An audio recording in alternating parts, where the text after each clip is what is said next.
Bonsoir à tous, ravi de vous retrouver pour le 19h à la une ce soir. On le sait depuis hier, le premier cas Omicron est un cas local à Casablanca, identifié grâce au dispositif de veille génomique qui permet une détection précoce des nouveaux variants, souvent plus contagieux que la souche classique. Éclairage dans ce journal. Le premier cas Omicron chez nous est une femme, la trentaine, hospitalisée pour le moment à Casablanca.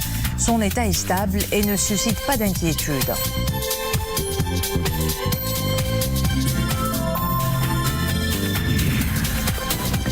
Le temps traversé, premier livre d'Ahlam Chaheri, anesthésiste et animatrice de profession.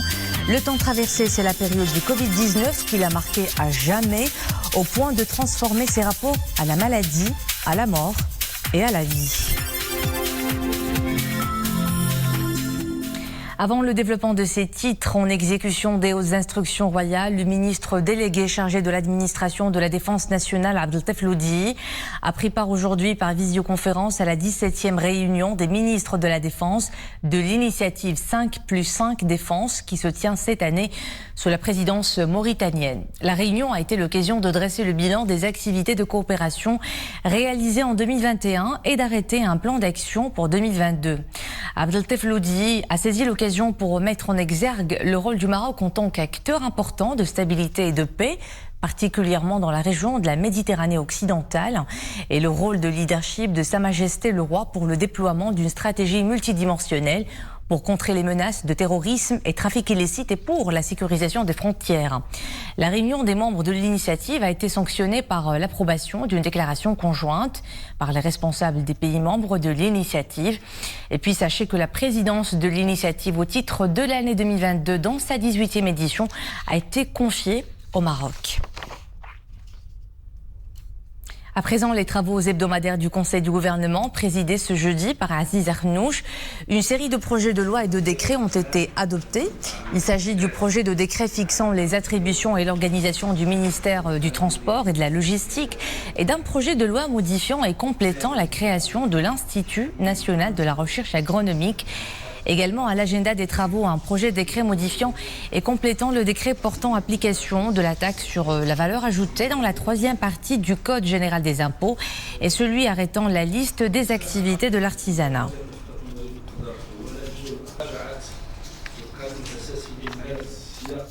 Omicron est parmi nous. Le tout premier cas a été détecté hier. Un cas autochtone à Casablanca. Une jeune femme qui n'a pas été récemment en voyage ou en contact avec une personne en provenance de l'étranger. C'est grâce au dispositif de veille génomique que ce premier cas a été découvert. Le procédé se base sur le criblage et le séquençage des tests positifs Covid-19.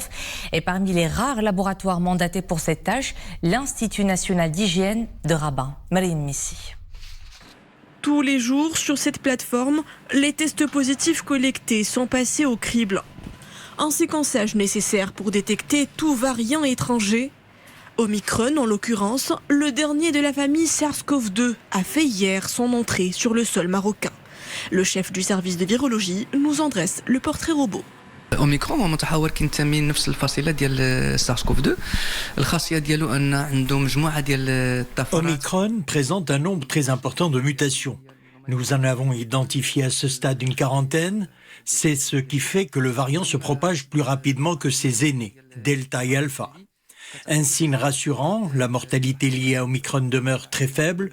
Toutefois, des zones d'ombre persistent autour de l'échappement immunitaire. Le seul moyen connu aujourd'hui pour booster notre système de défense contre le virus et ses variants est la vaccination, notamment les doses de rappel. Une fois détectée, la mutation fait l'objet de tests de virulence. Le plan de veille pousse plus loin son analyse jusqu'à établir le profil complet de la mutation.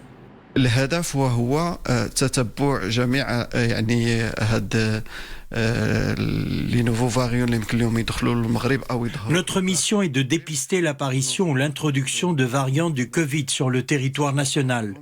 La veille génomique permet d'en évaluer la transmissibilité et la sévérité. C'est grâce à ce protocole que le ministère de la Santé a réussi à détecter le premier cas d'infection à Omicron, à Casablanca.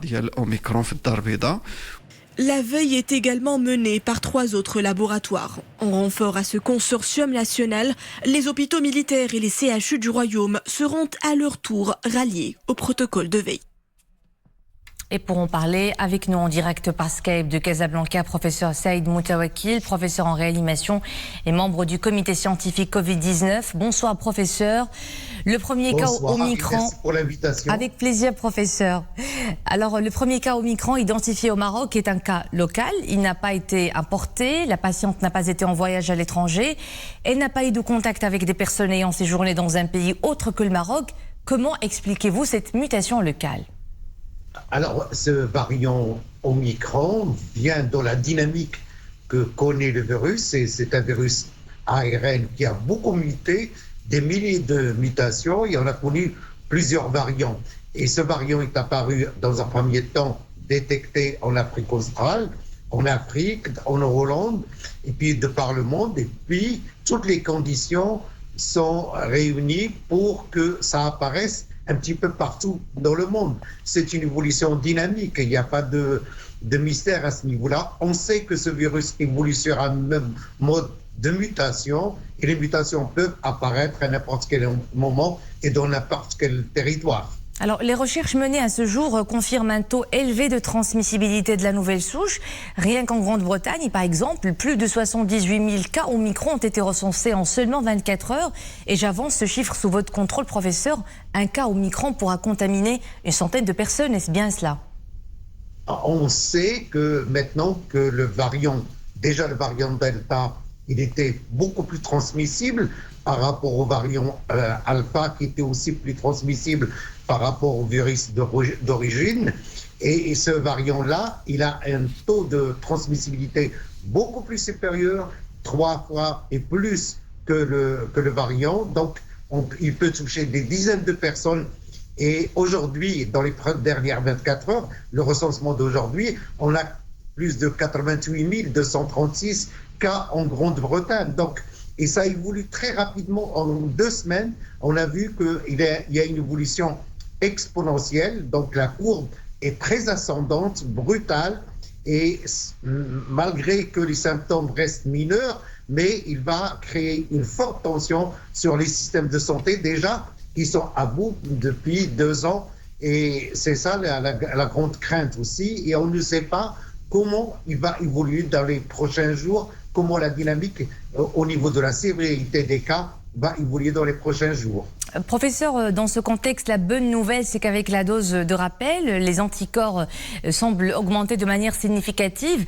Comment la dose booster renforce-t-elle l'immunité ? Alors, ce qui est rassurant, il y a 2 choses. Il y a les mesures barrières, on en parlera, et puis il y a les vaccins. On dit que ce variant va entraîner un défi de réduction de l'efficacité des vaccins. Mais ce qu'on sait aujourd'hui, les dernières études ont montré que si on est vacciné correctement par la première dose, la deuxième dose et surtout la troisième dose, l'efficacité des vaccins sera de 75%, ce qui est déjà beaucoup et ce qui est déjà rassurant à ce niveau-là. Donc, la vaccination correcte, complète, avec la troisième dose booster, comme on dit, c'est l'arme la plus importante pour lutter contre ce variant. En plus des mesures barrières, si vous permettez, je vais les énumérer parce qu'il y a du nouveau au niveau des données scientifiques, c'est que le port du masque de manière correcte et le changement du masque toutes les 4 heures et le lavage des mains toutes les demi-heures par du savon ou par les solutions hydroalcooliques jointes à la distanciation permet de diminuer de 90% la transmissibilité. Donc, on a des armes qu'on peut mettre en exergue et j'exhorte les citoyens qui n'ont pas encore répondu à l'appel de la vaccination et pour la dose booster d'aller se faire vacciner parce que on peut avoir dans les prochains jours, les prochaines semaines, une nouvelle vague marquée par le variant Omicron. Merci pour ce rappel, professeur Saïd Moutawakil. Merci pour cet éclairage. Je rappelle que vous êtes professeur en réanimation et membre du comité scientifique Covid-19. La propagation alarmante du nouveau variant inquiète plus que jamais. Omicron est très transmissible, mais il semble que l'amélioration des indicateurs épidémiologiques chez nous a poussé de nombreux compatriotes à bouder la 3e dose, dite booster, et abandonner les gestes barrières. Un comportement qui représente une grande menace pour la santé publique. Mounia Marouche et Boukar Mrabrit. Visiblement, les gestes barrières sont tombés aux oubliettes.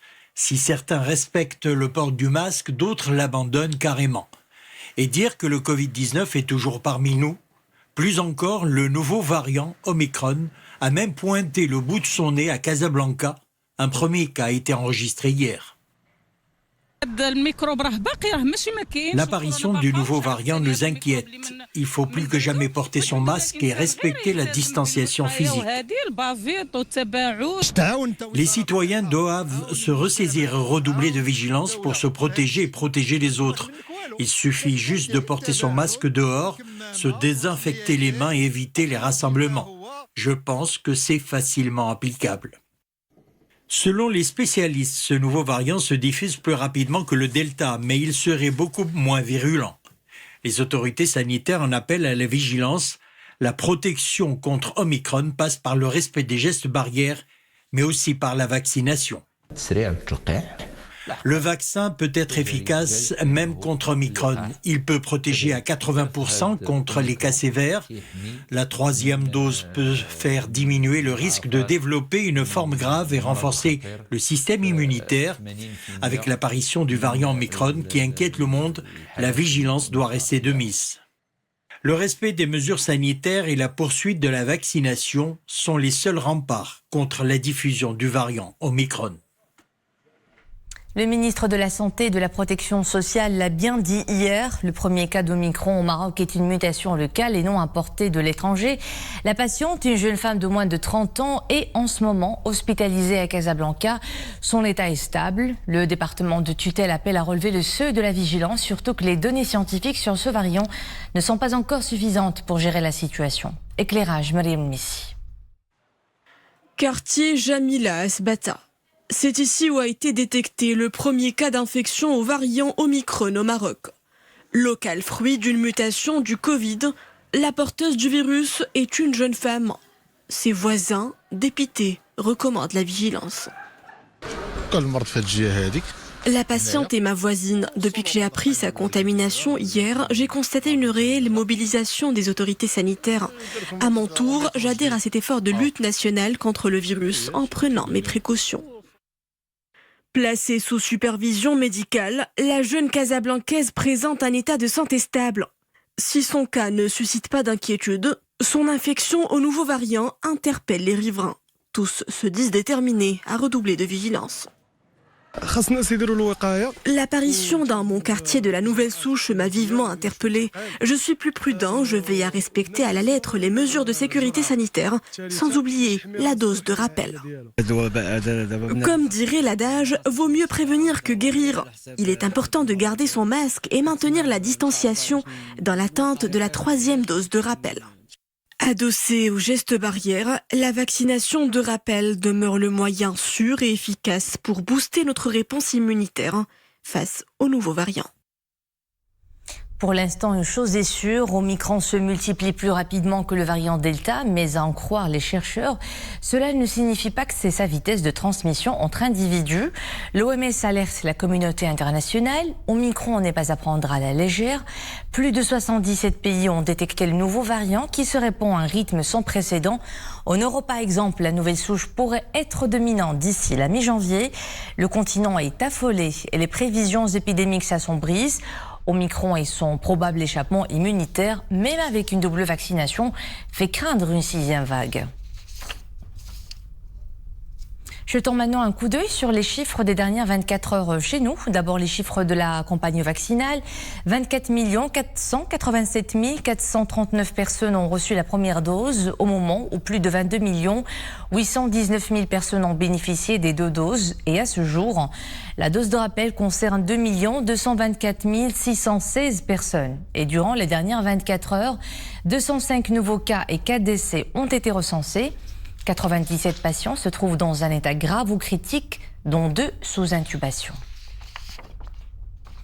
Dans le reste de l'actualité, la compagnie nationale Royal Air Maroc est élue meilleure compagnie aérienne en Afrique par la 18e édition du GT Tested Reader Survey du magazine Global Traveler. Le prix a été décerné à la compagnie mardi dernier à Los Angeles lors de la cérémonie de remise des trophées annuels organisée par Global Traveler.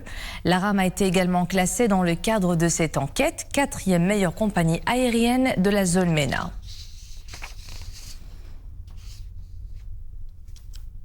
Le Maroc est élu pour abriter la 10e conférence internationale sur les géoparcs mondiaux de l'UNESCO prévue à Marrakech du 5 au 10 septembre 2023.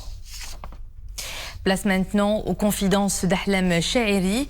Le temps traversé, c'est son premier livre, un recueil d'essais poétiques que l'écrivaine dit cathartique. Le recueil est inspiré de la pandémie du Covid-19.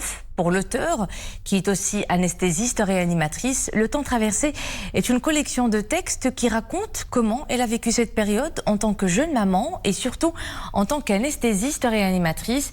La crise pandémique a manifestement transformé sa vie et son rapport à la mort et à la maladie. Dominique Orlando. Son recueil de poésie écrit entre 2020 et 2021 s'intitule « Le temps traversé ».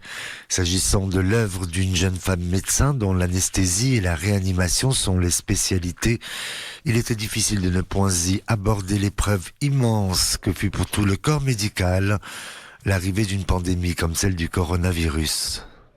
Ça a énormément mis l'accent sur justement l'aspect non technique de notre métier.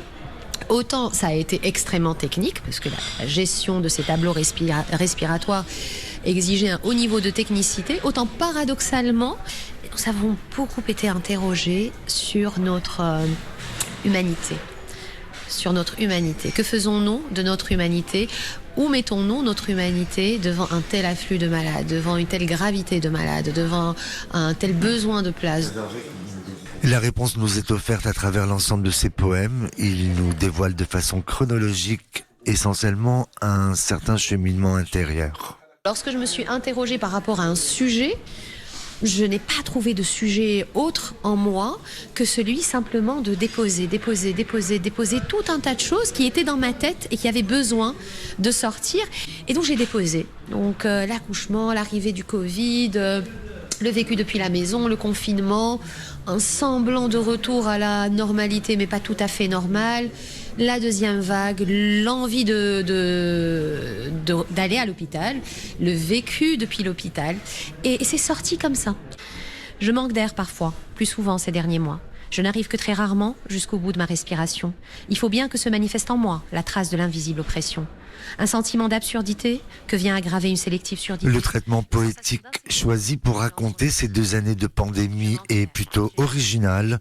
Il permet au lecteur de se laisser bercer par la musicalité des mots, sans pour autant perdre de vue la force et l'intensité du propos. Sous l'emprise de l'angoisse collective, je me jette à l'eau et vogue de surprise en surprise. C'était le mot de fin de cette édition. Merci à vous de nous suivre. L'info est de retour à 20h30 avec Nadia El Moudden. Bonne soirée, à demain.